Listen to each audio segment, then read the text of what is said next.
line, and it's an amazing event.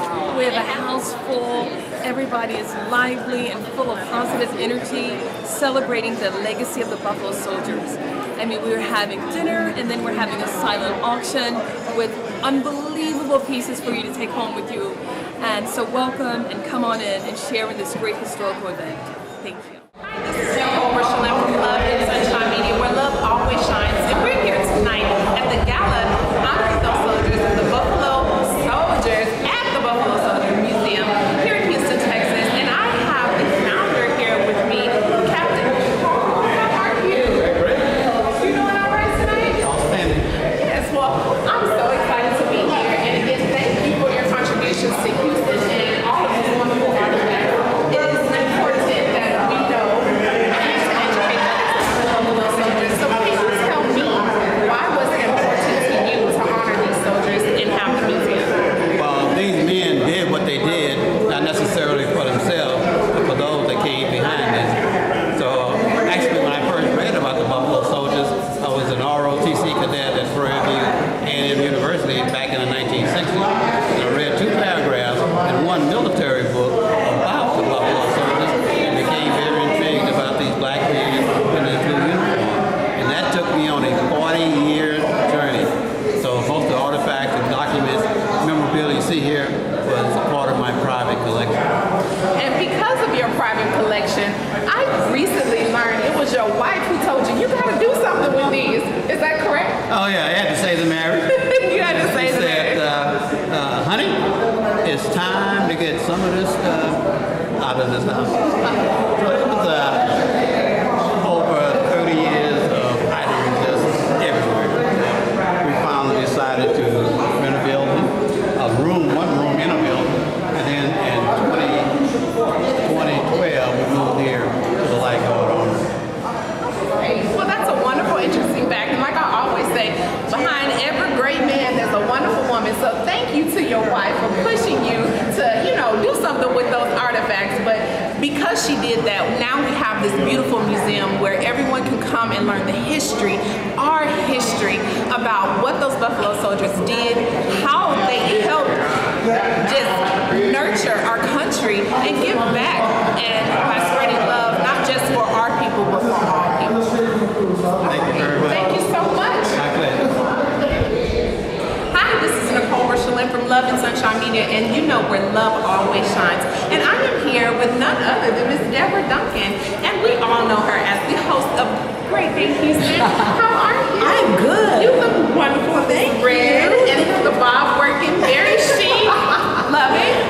Now, Deborah is going to be hosting tonight, and tonight we're here at the 18th Annual Gala at the Buffalo Soldiers Museum, honoring those soldiers who fought for us and made their mark in history. How does it feel to be hosting this event? It's great because I came here 20 years ago. I remember this little bitty house they were at on South Moore Street, and they had all these artifacts that were all in there, and the passion was there. And I know that the goal was to open up this museum to display all of that. It's interesting because this week all roads lead to rodeo, the Houston Livestock Show and rodeo. But you can't tell that story about the great American cowboy and the how the West was won without also telling the story of the Buffalo Soldier. Buffalo Soldiers, they protected the Pony Express. They helped fend off the Native Americans who were also fighting for their land, but at the same time were trying to establish a country, right? So they did a lot of things that were absent from our American history for a long time. But this right here says we are a part of America's history. And she has a wonderful point, and it's so valid.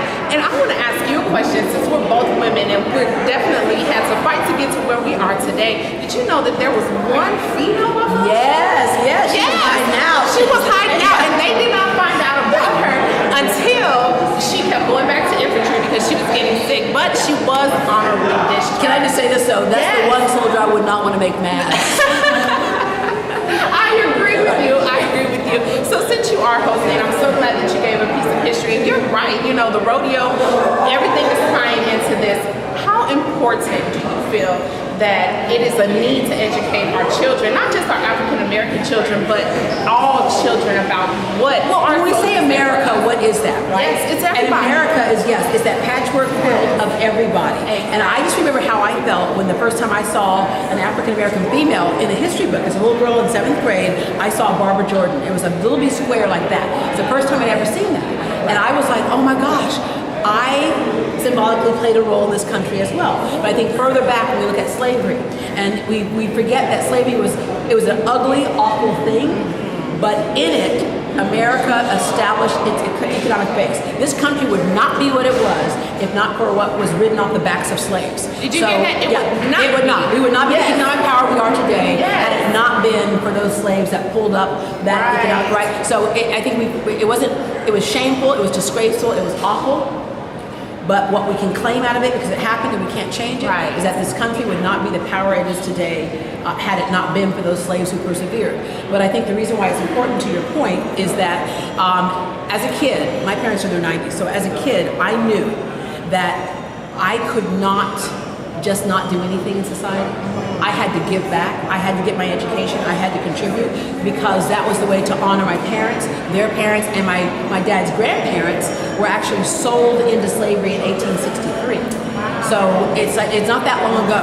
So we have issues in our community, but the reason why is because it was not that long ago that we had families that were torn apart and sold and treated like property and treated like dirt. So to understand your history is to understand where we are today and to understand why we have to push forward to go further. Right on point. And for those who don't know the history, it's great to know it. And the Buffalo Soldier Museum is here. They're open every day, and it's here for you and your children to educate them, educate yourselves, and make an impact. Does it make you proud when you walk in? It makes me proud. I have goosebumps. Deborah, I thank you so much. And thank you for that history lesson. I know everyone's going to appreciate it. I definitely did.